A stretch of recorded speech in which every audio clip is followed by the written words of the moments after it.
সোণাপুৰত অস্মিতা city hockey league 2025-26 চাৰিখন জিলাৰ হকী খেলুৱৈৰ অংশগ্ৰহণ কলিয়াবৰক হৰুৱাই গুৱাহাটী চেম্পিয়ন। দেওবাৰে সোণাপুৰস্থিত LNIPৰ হকী ফিল্ডত এদিনীয়াকৈ অনুষ্ঠিত হয় অস্মিতা চিটি হকী লীগ 2025-26। ভাৰত চৰকাৰৰ ক্ৰীড়া বিভাগ, খেলো ইণ্ডিয়াৰ সহযোগত আৰু হকী ইণ্ডিয়াৰ নিৰ্দেশত অসম হকী সন্থাই আয়োজন কৰা প্ৰতিযোগিতাখনত অংশগ্ৰহণ কৰিলে চেণ্ট্ৰেল জ'নৰ 4খন জিলাই।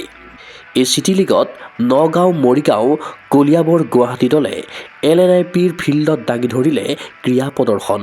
প্ৰথম মেচত গুৱাহাটীৰ মহিলা দলটো 7-0ত মৰিগাঁৱৰ বিৰুদ্ধে জয়ী হয়। দ্বিতীয় মেচত কলিয়াবৰে 2-0ত পৰাস্ত কৰে নগাঁৱক।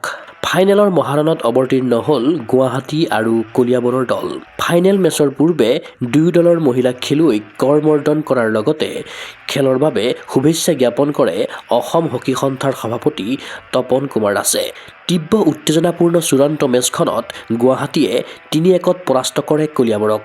ফলত LNIPত অনুষ্ঠিত অস্মিতা চিটি হকী লীগত জয়ৰ মুকুট পিন্ধিলে গুৱাহাটীৰ মহিলা দলটোৱে। বিজয়ী খেলুৱৈসকলক অস্মিতা চিটি হকী লীগৰ প্ৰমাণপত্ৰ প্ৰদান কৰে আয়োজকে। ইফালে অহা 21 ডিচেম্বৰৰ পৰা ছাব জুনিয়ৰ শাখাত, 27 ডিচেম্বৰৰ পৰা জুনিয়ৰ শাখাত অনুষ্ঠিত হ'ব ইষ্ট জোন অস্মিতা হকী টুৰ্ণামেণ্ট।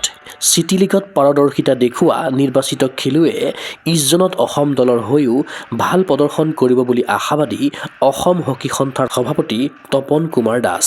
ইতিমধ্যে অস্মিতা হকী লীগ চিটি লীগ আজি আমি ছানডে এই লীগ আৰম্ভ কৰিছোঁ আৰু ইয়াৰ ভাৰত চৰকাৰৰ ক্ৰীড়া বিভাগ আৰু খেলো ইণ্ডিয়া আৰু হকী ইণ্ডিয়াৰ নিৰ্দেশক্ৰমে আমি অসম হকীয়ে আজি LNIPৰ কৰ্তৃপক্ষৰ লগত মিলি এই খেলখন দিন যোৱা কাৰ্যসূচীৰে পুৱা আৰম্ভ হৈছিল আৰু মুঠ 4টা চেণ্ট্ৰেল জ'নৰ ডিষ্ট্ৰিক্টৰ দলৰ মাজত অনুষ্ঠিত কৰা হৈছে।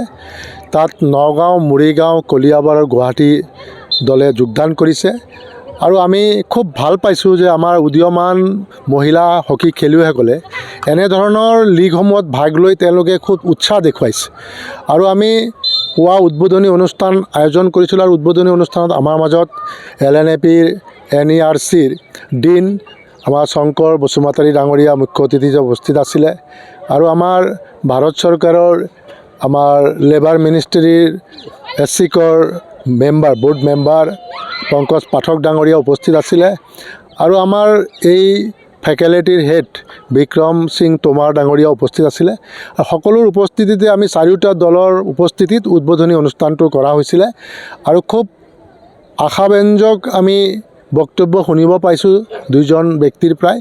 তেওঁলোকেও বিচাৰে যে ৰাষ্ট্ৰীয় খেল হকীত যিদৰে প্ৰসাৰ আৰু প্ৰচাৰ বৰ্তমান দেশত হৈছে তাৰ অনুৰূপ প্ৰসাৰ আৰু প্ৰচাৰ অসমতো হৈছে আৰু বিশেষকৈ অসমৰ মহিলাসকলে এই অস্মিতাৰ জৰিয়তে সম্পূৰ্ণ লাভৱান হৈছে। খেলুৱৈসকলে উৎসাহ বাঢ়িছে আৰু তেওঁলোকে সদায় বিচাৰে যে অস্মিতাৰ যিকোনো খেল যাতে অসমত হয় আৰু তেওঁলোকে যাতে এই খেলত ভাগ ল'ব পাৰে।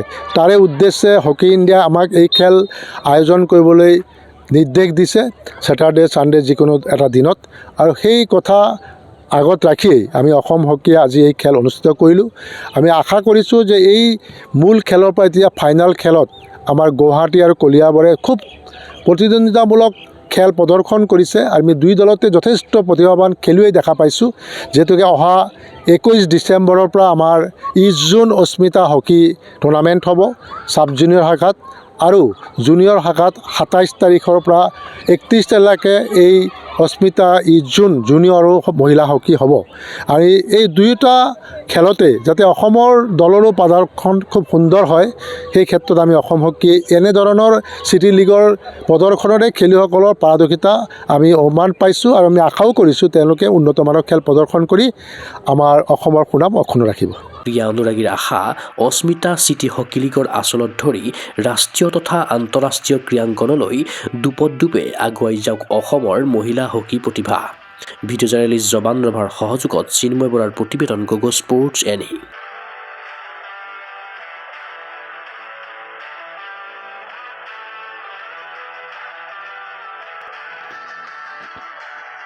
ফিজিকেল এডুকেশ্যন বিষয়ত ডিগ্ৰী পাঠ্যক্ৰমৰ কাৰণে অসম তথা উত্তৰ পূৰ্বাঞ্চলৰ প্ৰথমখন শিক্ষানুষ্ঠান অভিৰুচি ইনষ্টিটিউট অৱ ফিজিকেল এডুকেশ্যন। 2 বছৰীয়া ফিজিকেল এডুকেশ্যনৰ BPEd পাঠ্যক্ৰম আৰু 4 বছৰীয়া BPES পাঠ্যক্ৰমৰ বাবে নামভৰ্তি চলি আছে। বিতংকৈ জানিবৰ বাবে আজি যোগাযোগ কৰক। যোগাযোগৰ নম্বৰসমূহ হৈছে 9435100098, 7002233540, 88765210998, ৱেবছাইট www.aipguwahati.in